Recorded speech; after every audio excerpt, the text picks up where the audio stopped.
Four, three, two, one. Coming to you live. This is Lichtman Live. The Christmas and Hanukkah special, Dad. It is Christmas Eve, 2024, but Lichtman Live is still on the airwaves. Say what's up to the people, Dad. This is a very important day for many millions of Americans and for much of our audience. And so we decided, rather than devoting a show to critique and criticism, we would have an uplifting show. Yeah. We would demonstrate how the nation could rise up from the depths of despair, the bottom of the worst depression in the modern history of the world, and emerge stronger than ever. Right. Today we will be talking about FDR and the New Deal, Dad. You're a bit of an expert on FDR. You even wrote a book about him, isn't that right? I wrote a book, not so much on the New Deal. It was called FDR and the Jews. I wrote it with a buddy who you know, former colleague, now retired, Richard Brightman, and we won the National Jewish Book Award in American Jewish History. We were finalists for the Los Angeles Times Book Award in History, all books published in history on any topic. We won the Tikkun Olam Award for Holocaust Studies. So it was a very well regarded book. But on a topic I'll be talking about at some future lecture, but is not something I will be examining today, although I'll be happy to take questions about it. Jake Martin in the chat says that you made number four in the top CNN videos of the year. Do you know that? I did not know that. What does that mean exactly? Did they a ranking or it's just the fourth most viewed video? Huh. Do you know? Dad, I'm asking you. I have no idea. I've never heard of that, but I'm delighted. And is that Huh. just one of our videos or videos together? Or I know nothing about it, but we'll have to check it out. Let's see. 19 hours ago, they counted down the top 10 viral videos of 2024. I don't think you were in the top 10 No, I don't think so. top media stories of. If anybody knows what that viewer's talking about, let us know. Um, Anyways, yes, today's Lichtman lecture on this beautiful Christmas Eve, Hanukkah Eve too. Although Hanukkah Eve isn't really a thing though. um, but Merry Christmas to everybody. Happy Hanukkah to everybody. This is kind of a resurrection story, Right. much like the story of Christmas eventually, and the story of Hanukkah as well is a resurrection story. And this is a resurrection story as well, how the nation resurrected itself from what looked like the depths of despair at the bottom of the Great Depression when unemployment was close to 25%. Businesses were bleeding red ink. People's standard of living had dropped by a quarter to a third, and people were in despair. So this is another resurrection story. Yeah. All right, Dad. Lichtman lectures. Go for it. All right. So uh, after really starting in 1860, the election of Abraham Lincoln, only two Democrats had been elected before the 1920s. Grover Cleveland in 1888 and 1884 and 1892, and Woodrow Wilson in 1912 and 1916. And then, of course, Wilson involved us in World War One, and there was a big anti incumbent reaction, surprise, surprise, with the kind of coming down from the war. And Wilson wanted to break the FDR tradition of two terms, but he was inflicted with a series of strokes and was really too incapacitated to run again. And the result was uh, a presidential election, not a midterm election like after World War II, followed World War One. And Warren Harding, the Republican, won the biggest landslide ever by a challenging candidate, getting some 60% of the vote. And this ushered in an era of Republican domination of the national government in three consecutive elections, 1920, 24, and 28. Republicans won by landslides, uh, by an average of, well into the double digits.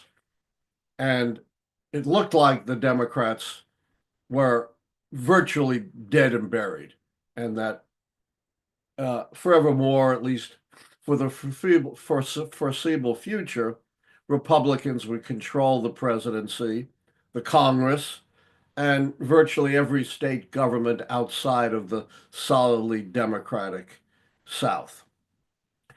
And in the election of 1928, which would be the last dominant Republican election of the era, the Democrats did something unprecedented. They nominated a candidate with a characteristic that had never been seen before in a major party candidate. You know what that was? Why Al Smith, the Democratic nominee, was unique? No. Al Smith then made the greatest blunder in the history of American politics that changed his destiny, the destiny of the nation, and the destiny of the world. He was a Catholic, and he was worried about losing his own home state. He had been a multiple term governor of New York, but was worried about losing New York because of strong anti Catholicism outside of New York City. And he wanted a solid Protestant running mate to help him in the upstate vote. And this was his big blunder. Do you know who he tapped? Not as a running mate, excuse me, but as gubernatorial candidate in New York. You know who he tapped or tried to tap? A very famous Protestant with a big name in Uh, 1928. Come on. a very. Who's the biggest name in New York politics? Oh. The biggest name ever in any politics. Roosevelt. Yes, Franklin Roosevelt, who had suffered polio earlier in the decade, but was sufficiently recovered to run. And you know what Roosevelt said? Absolutely not. This is a Republican era. I'm interested in making a comeback into politics after polio, but I don't want to run in an election I'm sure to lose in a Republican era. Smith then made his big blunder. He put it on a personal basis. FDR absolutely did not want to run, but he said, look, you've got to do this for me personally. Frank, they called him Frank in those days, not FDR. That would be a little bit later for the most part. And Roosevelt couldn't refuse on a personal basis. Well, this election changed everything because of Smith's big blunder of twisting FDR's arm to run. Smith lost in a landslide to Hoover, something like 15 points, lost his home state of New York. But guess who won in New York, Sam? FDR. FDR squeaks by a very narrow margin in a big upset and becomes governor of New York. And this entirely changes the political calculus of the country. Al Smith is no longer the top Democrat. The top Democrat is now Franklin Roosevelt, the governor of the most important, biggest state in the country, winning a very surprising upset victory. As we know, Republican dominance got derailed very early in the Hoover administration by the onset of what, Sam? What happened in 1929 and thereafter? The Great Depression. The Great Depression. There was no way.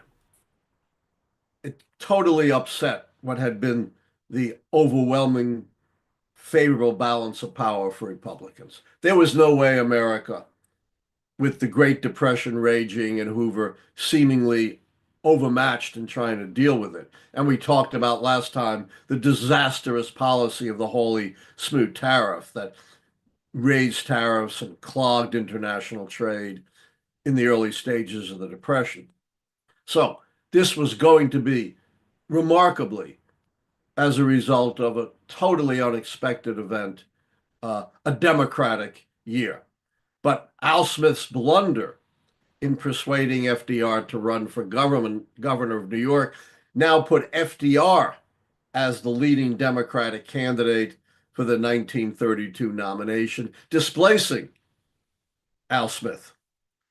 FDR is nominated in 1932 and wins in a landslide against Herbert Hoover, kind of mirroring Hoover's victory against Smith in 1928, and brings with him a solidly Democratic Congress.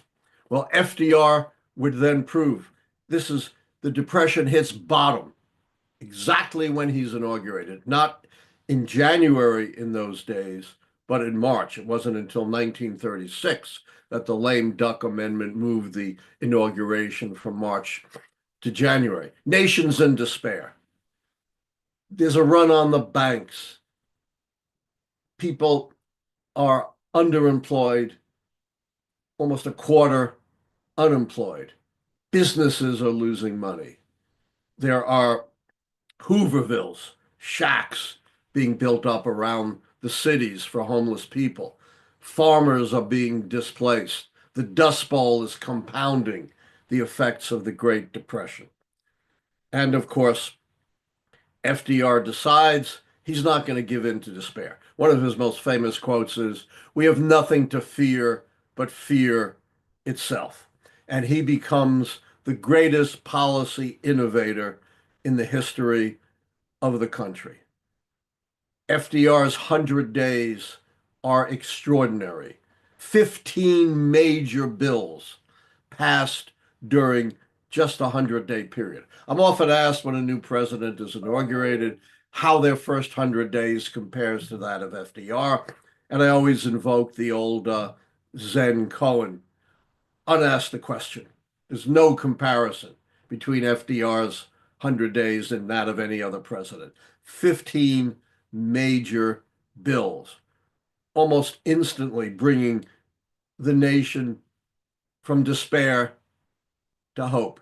He declares a bank holiday, using his executive powers to make sure that there would not be financial ruin and there would be time for recovery.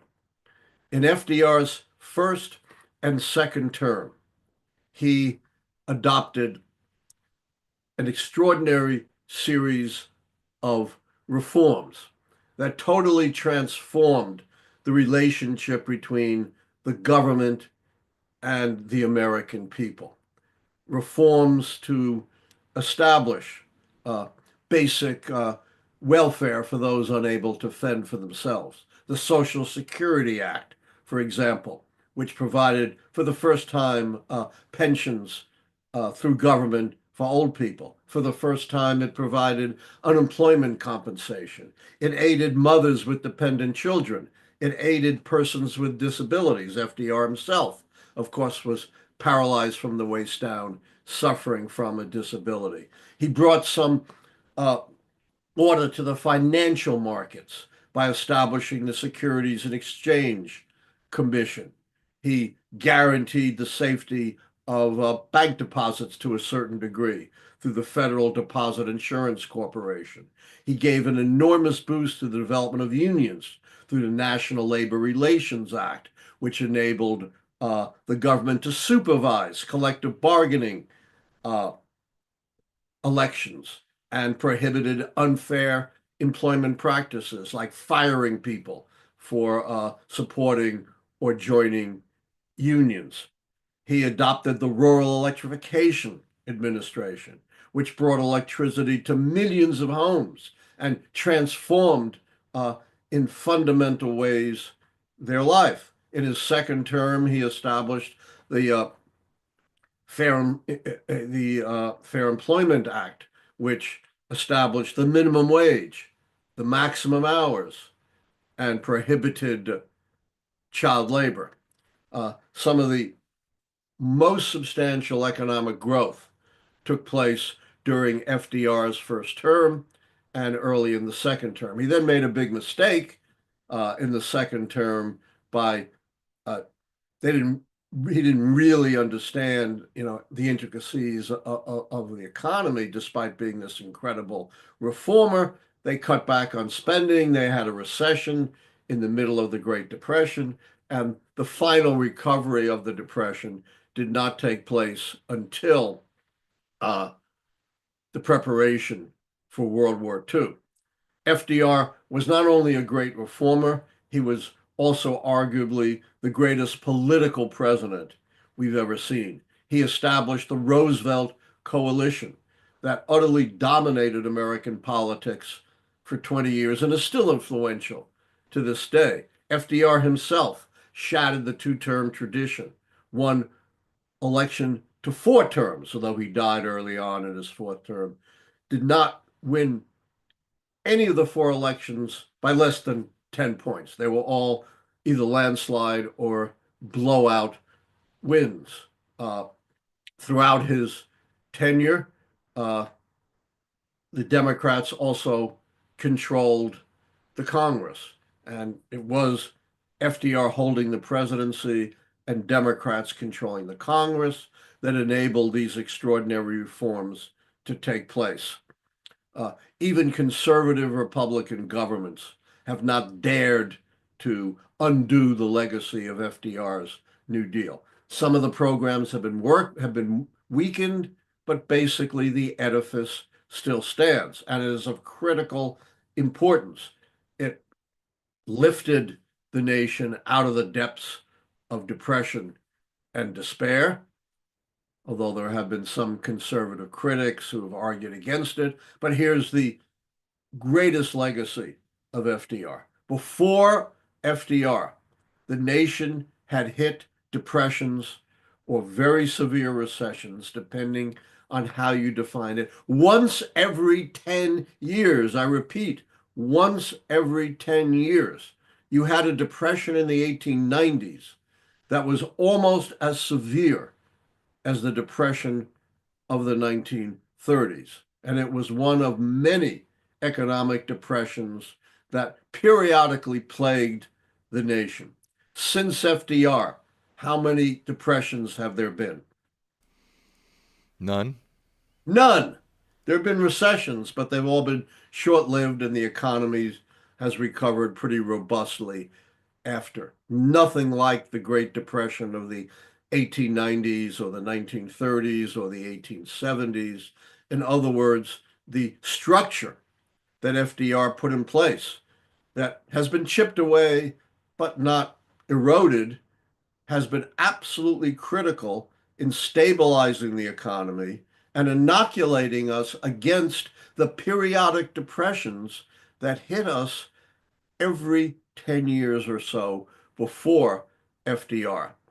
And so, you know, again, FDR proved we had nothing to fear but fear itself, that we could lift the nation up from by its bootstraps, that we could establish uh, reforms of enduring and great significant value, that we could restore the positive sentiments and spirit of the American people. The other thing that the New Deal did, it set in place a rectification of the vast disparities in wealth and income that marked the nation on the eve of the Great Depression. From the 1930s through the mid to late 20th century, income and wealth inequality in America sharply declined. Unfortunately, from the late 20th century to the present, there's been a great reversal of that, and we now have wealth and income inequality matching that of 1929 on the eve of the Great Depression. So I wanted to bring a story of resurrection.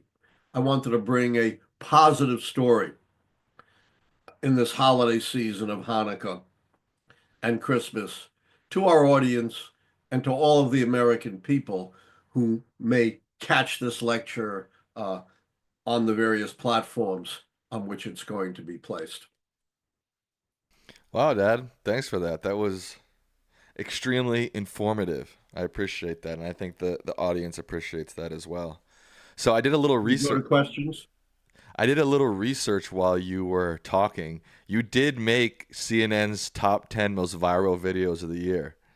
Really? Yeah, do you want to see it? Let me see if I can set this up real Yeah. quick. Hold on.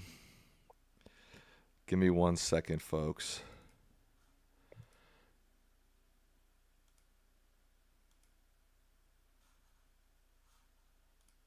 You can chat, Dad, if you want while I'm trying to Yeah. find this. You know, I don't want to, be a downer, but the House did release the report on Matt Gaetz, who Trump thought was qualified to be Attorney General.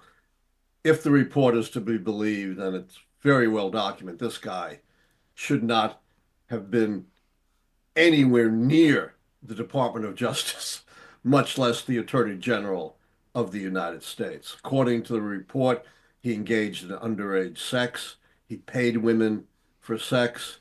He purchased illicit drugs and used them as part of his sex parties. He lied to federal officials. He broke laws about financial gifts. And according to the report, he violated a bunch of state laws, much less engaging in utterly disreputable just disgusting kinds of practices. And yet, this is the individual that Donald Trump thought should be the leading law enforcement officer, the guardian of the Constitution of the United States. It boggles the mind. I don't Seriously. think that dog is me. I don't think that dog is you, but you're on the same list as this dog. You ready to watch this Wow, video? that's awesome. I'm really excited to be on the same list as some very cute dogs. Yeah. Oh, an ad.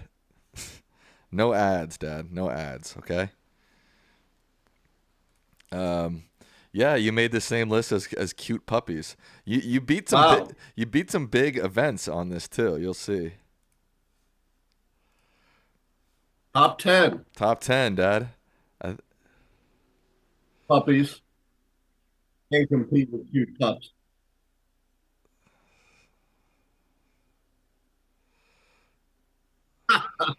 I love it.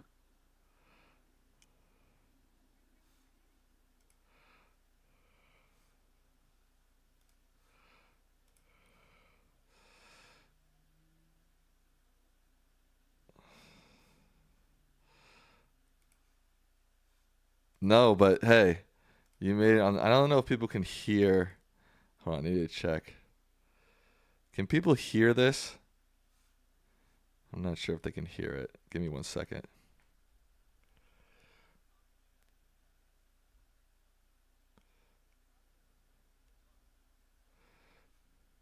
All right, they can't hear the video itself, but you can, right, Dad? All right, let's get back. No.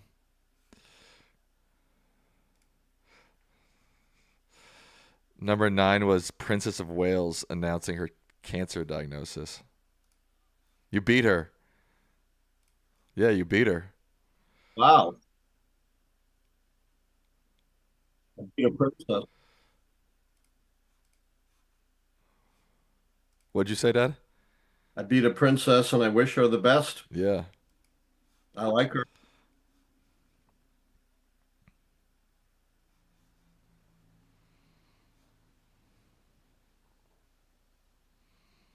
You beat the passenger plane, Dad. Beat the plane crash. What'd you say? I beat the plane, huh? You beat the plane, yeah.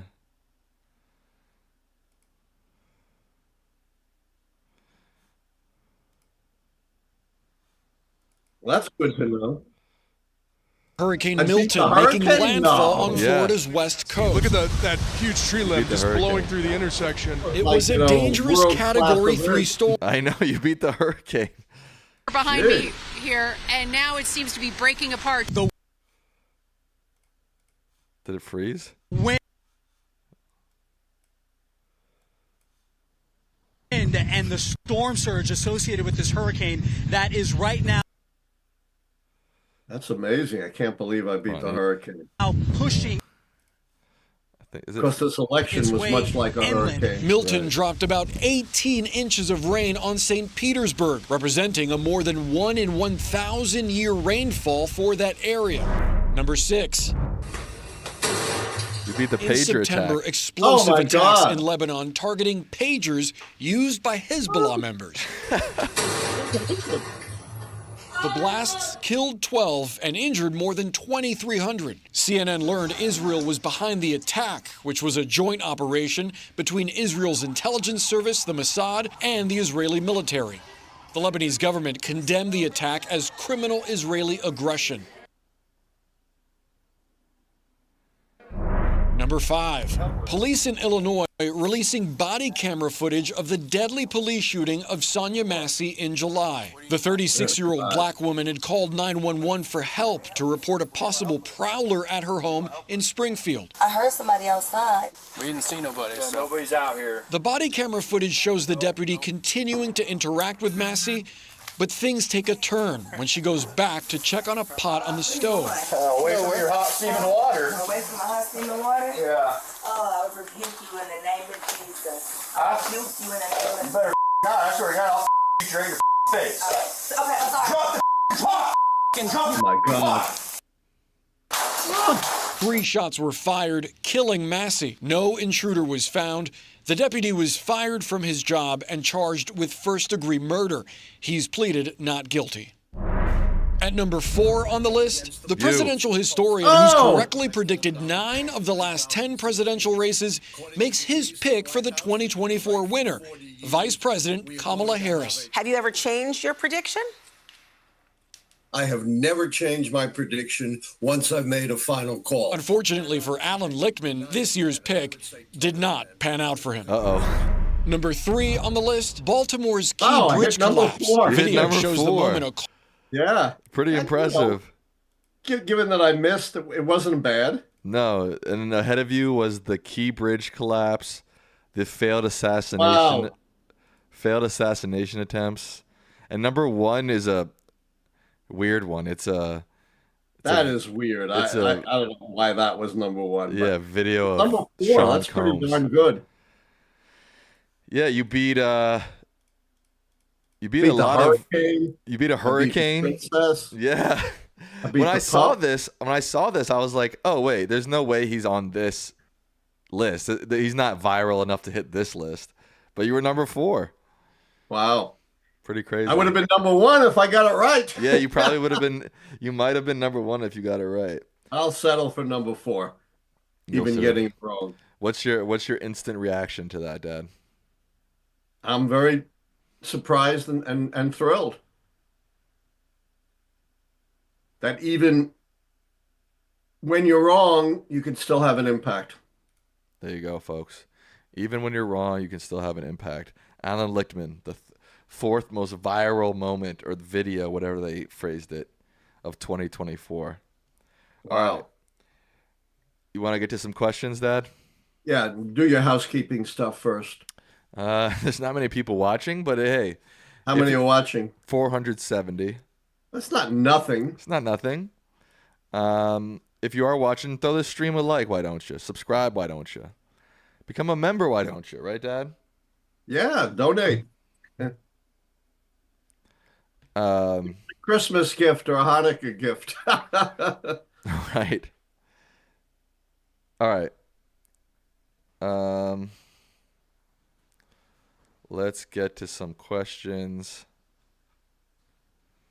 Junaid Naik says, Happy Hanukkah and Merry Christmas. Speaking of FDR, could Tim Walz fit his persona, such as he was a VP pick, but makes political comeback, brings a new economic consensus, and is a charismatic figure in the future? Who's the future figure? Tim Walz. Oh, I don't think so. You never know. But he didn't really, cover himself with great glory in this election. I liked him. I think he was okay, but he didn't really add anything that special as we thought. And For the first 20 minutes of the debate against J.D. Vance, frankly, he was a disaster. He did finally catch on, but you know, Harris won the debate overwhelmingly, and Waltz didn't. It was basically a draw, and he could have done better. Member Lovely Danify says, "Happy holidays, Lichtman family. Thanks for all you do." Thank you. Thank you. Appreciate that. We're working hard even on the holidays. Kathy Crandall says, "Thank you for educating us about our history. You rock." Thank you, Kathy. Thank you. I Miles, like the history stuff. I'm glad we now incorporated that into Lichtman Live. you are a historian, so that makes sense, right? Yeah, and you can get my wisdom without paying $40,000 tuition to AU. I didn't say that. Go to AU. Miles Wolf says, "Happy holidays, Lichtman." While on the subject of FDR's programs that use debt to save the country, can you explain why debt doesn't cripple a country the same way it may for a business? I'm having trouble hearing you. What Oh. about debt? Hold on one second. You're muffled. I'm muffled. Did that just happen? Yeah. Maybe you could speak a little louder, a little slower. Hold on one second. See if I can tune things up at our end here. At any rate, that was some question about debt. Can you hear me better Why now? doesn't debt sink us? Can you hear Is me that better? the question? Can you hear me better now? Can you hear me better now? Yeah, much better. Okay. Oh, that's Okay.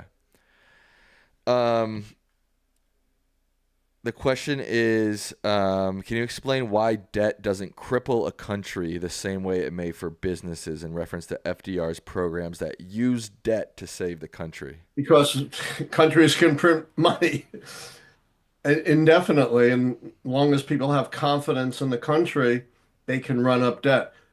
This is going to be another lecture.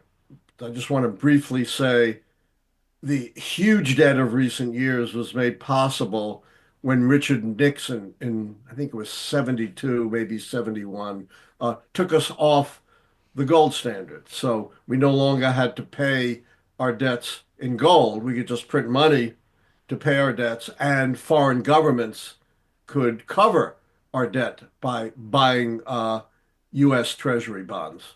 And that kind of opened the floodgates to unlimited debt. That'll be another lecture. Yeah, I don't. It seems like the right wing is always freaking out about the national debt, and I haven't seen any tangible things that have come because of our debt that is like negatively affecting the country. They freak out about it when they're out of power. Right.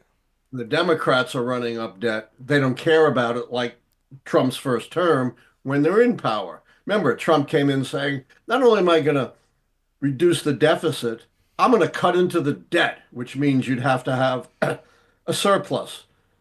Instead, did he reduce the deficit and cut into the debt, Sam? No.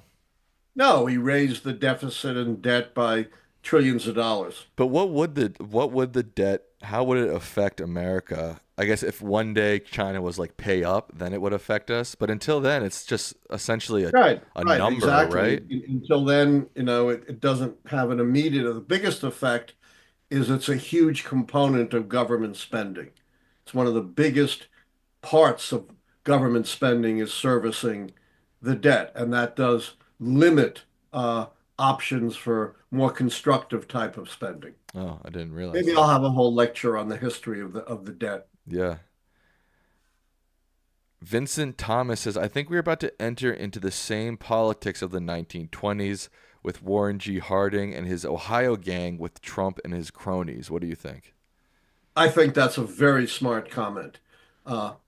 Harding hired a bunch of corrupt officials, including Albert Fall, Secretary of the Interior, who accepted bribes to open up federal oil reserves to private interests, was the first, not the last, cabinet member to go to jail, and other Harding officials were indicted, some convicted, and some sent to jail as well. So he really brought in a very corrupt coterie of high government officials. We could possibly be seeing that again. Oops. Patrick Murray, who's been a member for 10 months. Thank you, Patrick. I remember Patrick Murray. I remember Absolutely. Patrick Murray too. They say ranked first globally in education, healthcare, and QOL. What's QOL? Quality of life, I guess.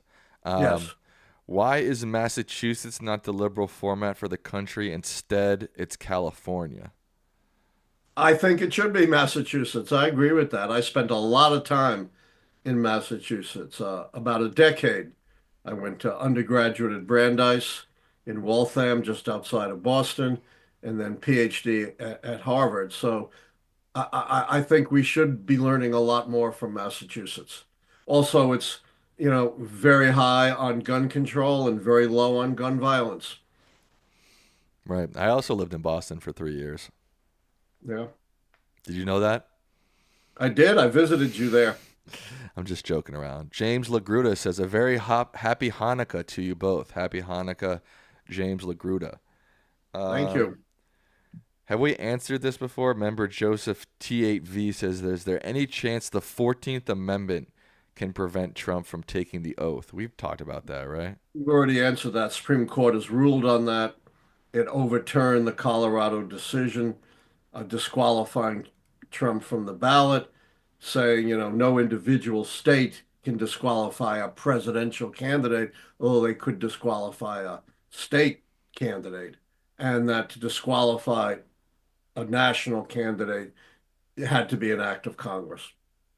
So that's a dead issue. I wrote a brief, or was the lead author of a brief on amicus brief. We got 25 historians, some of the leading historians in the nation, to sign on.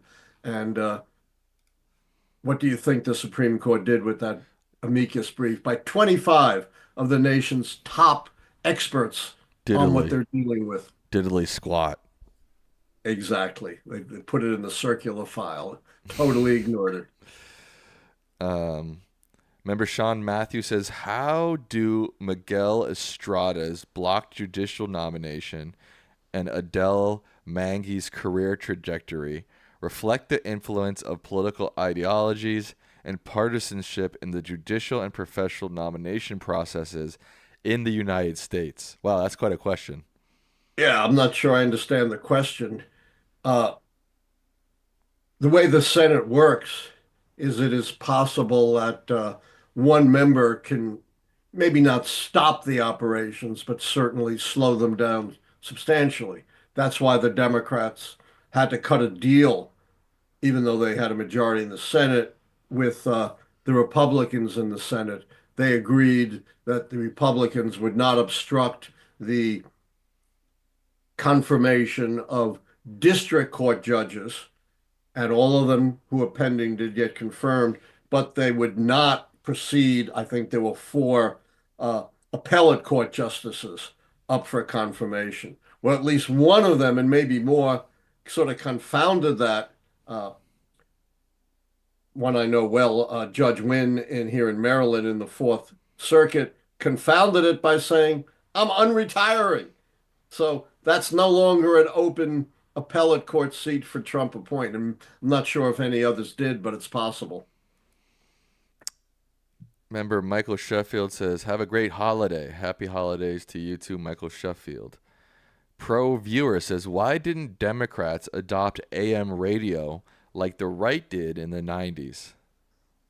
It's always baffled me. You've heard me say this before.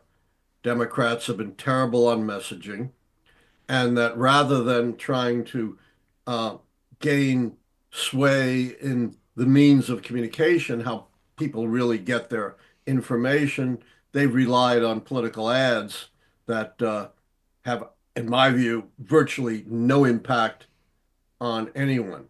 Also, to the extent they tried, there have been some attempts at, liberal talk radio. They've fallen flat, because Republicans on talk radio, look at Rush Limbaugh or G. Gordon Liddy, or, then the TV types, Tucker Carlson, Sean Hannity, Jesse Watters, Laura Ingraham. Jesse They're very what? bombastic, Jesse very what? inflammatory. What? Jesse Watters? Who's Jesse- Who's Jesse Watters? Jesse Waters, excuse me. I sometimes butcher these names. Yeah, that's funny. Not someone I think about very much. They're flamboyant, they're bombastic, they appeal at a gut level in a way that Democrats and liberals have not been able to do. Absolutely. We have 2 Discord questions today, Dad. If you want to join our Discord, the link to that is in the description of this video, as well as our Reddit page. Our first Discord question is from Willow. They say, if media research can quantify the relative size, reach, and funding of partisan press of each party, and if it can be determined at a given time one party has much larger control over the media on its behalf than the other party, would this variable potentially become another key? It's possible. You've heard me say that Republicans really controlled information in this election, and I say disinformation. The classic example is Elon Musk focusing on the abortion issue to claim Trump's position was the same as Ruth Bader Ginsburg. Well, according to the exit polls, 2/3 of voters were pro-choice. That is, they believed abortion should be usually or always available. 2/3. That's a more than 30-point gap. And yet the gap between Harris and Trump on abortion was 3 points, not 30 points, because of the disinformation about abortion. That issue alone, and I'm going to probably have a lecture on this, that issue alone and that disinformation alone was enough to turn the election in Trump's favor. If instead of a 3-point gap, even if there had been a half the 15-point gap, a 12-point gap, the election would have turned the other way. Our second Discord question is from Christopher. They say, how do you see the situation in Syria and the Middle East going into Donald Trump's presidency? I'm going to have to hold on that. Right. I'm not an expert in, Syrian politics. And B, it's much too early to make an assessment, but it's going to be a real challenge for Trump because it's just not clear what the new government, if it stabilizes as a new government, represents, because it's got all kinds of conflicting forces in it, some inimical to American interests. Right. All right, we're going to them inimical. Say that again? Some inimical to American interests. I don't even know what that word means. It means running against. Oh. You're drinking. Let's show the people what you're drinking today on this Christmas Eve, Dad. I'm not drinking eggnog, but I'm drinking something better for me. Gatorade Zero. Gatorade. What flavor is that? Orange? Pretty much off Diet Coke, in part due to, some of the comments of our audience. Wow. That's good. Yeah, I listen. You're a listener. I'm a listener. All right. We have 2 more questions. We're going to do a little bit of a shorter episodes tonight since, people need to go. Yeah, in honor of the holidays. Yeah, in honor of the holidays, people need to go spend time with friends and family. People get to their holiday dinners. Here's an interesting question that's something we should think about, Dad. Are we going to do, did you know this is our 99th episode, Dad, today? I did not know that. So next one's going to be our 100th anniversary, huh? So this is the question. Are we going to do something special for our 100th episode? We probably should, right? Absolutely. I was not aware of that. Thank you. Yeah. Of course, I don't know where to be yet. I just realized I probably hadn't told you that. But yeah, next episode is 100th episode, Dad. You had not told me that. Yeah. Can't believe I've made it through 100 episodes. Hey, pretty good for an old guy, huh? Pretty good for an old fart. Yeah, we'll try to think of something. I don't know how special it'll be, but we'll do something out of the ordinary, right? Yes. I'm not sure what, but we'll see. Yeah, and maybe, I don't know, maybe we'll take a break on Thursday because it's the day after Christmas and try to do it next week, or I don't know. We'll figure it out. Big special next week. Yeah, the thing is, but also... That would make some sense. But next Tuesday is Christmas, or not Christmas, is New Year's Eve, so that's not really a good time either. Oh. We'll figure it out. We'll figure it out. Yeah, we'll figure it out. Our final question of the Lichtman Live 2024. Christmas Hanukkah special, where we found out Allan Lichtman is the 4th most viral moment of the year. That was a big surprise. That was a big Christmas, I don't know, gift, but surprise for sure. Yep. The final question is, can you comment on the switch Democrats made in the 80s to start fundraising for corporations and the wealthy? Yeah, Bill Clinton, of course, was a big proponent of that. After the Democrats lost 80, 84, 88, especially since they expected to win in 88, they made a turn towards the middle, more business friendly, and more dependent upon large corporate donations. I'll leave it at that because, to develop it anymore would require an entire lecture. We'll do one more question for our friend Pierre Holmes because he's often helped us Sure. out in the past. They say, Joe Biden came into office amid the COVID pandemic, being compared to FDR, but leaves office with some comparing to LBJ, even Carter. What do you think about this? And what do you think Biden's legacy will be? Oh my God. First of all, again, that's an entire lecture, not Right. a 1 minute answer to a question. Two, you don't know what a president's legacy is until it stands the test of time. Eisenhower and Truman were very lightly regarded in their own time, and over time have become, at least among the consensus of experts, near great presidents. But, I've said this before, and it's worth repeating. Because the Democrats don't have control over much of the communications media, because they're so terrible at messaging, most of the American people think Biden didn't do anything at all and have no idea that Biden has more domestic accomplishments than any American president since Lyndon Johnson, and that it was Biden and Biden alone who put together the coalition of the West that stopped Putin cold in Ukraine. If he had conquered Ukraine quickly, he would have gone on to jeopardize our NATO allies and perhaps precipitate World War III or minimally undermine the national security of the United States. So it is extraordinary how little people know or understand, even at this point, about Biden's accomplishments, but the legacy, will take some time to totally unravel or totally understand. He doesn't seem similar to Carter or LBJ to me, though, does he to you? No, not at all. No. No, I don't see that.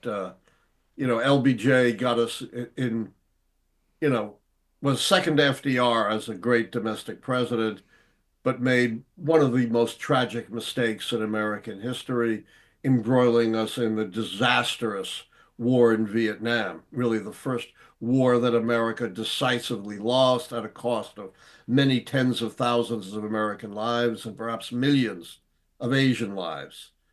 Nothing like that under the Biden administration. Right. In fact, he got us out of Afghanistan, which, again, He got us out of it and didn't start any other U.S. wars, contrary to, what Trump has claimed about Biden, and certainly accomplished vastly more than Jimmy Carter did as president, and didn't suffer anything close to the disaster of the Soviet invasion of Afghanistan or the Iran hostage crisis or the terrible economy at the end of the Carter administration. I've talked about this before. Barack Obama inherits the Great Recession of 2008. Joe Biden inherits the Trump COVID recession of 2020, whereas Trump in 2016 inherits the recovery from the recession, the strong Obama economy, and now Trump inherits the recovery from his own earlier recession and the strong Biden economy. It's quite extraordinary. yeah, for sure. All right, with that, we will wrap up this Christmas Hanukkah Lichtman Live special. Merry Christmas, Happy Hanukkah to everybody out there. Kwanzaa's coming up. I guess if you celebrate Kwanzaa, I don't know many people who celebrate Kwanzaa, but if you do, Happy Kwanzaa. If we don't see you before the new year, Happy New Year. Stay attuned to our social media. We'll again, we'll figure out what we're going to do for the when, how, where the 100th episode will take place. So stay tuned on our social media for updates about that. All right, Dad, what are your final words to the people on December 24th, 2024? No matter how bleak things may look, no matter how dark the moment, resurrection and emergence into the light is always possible.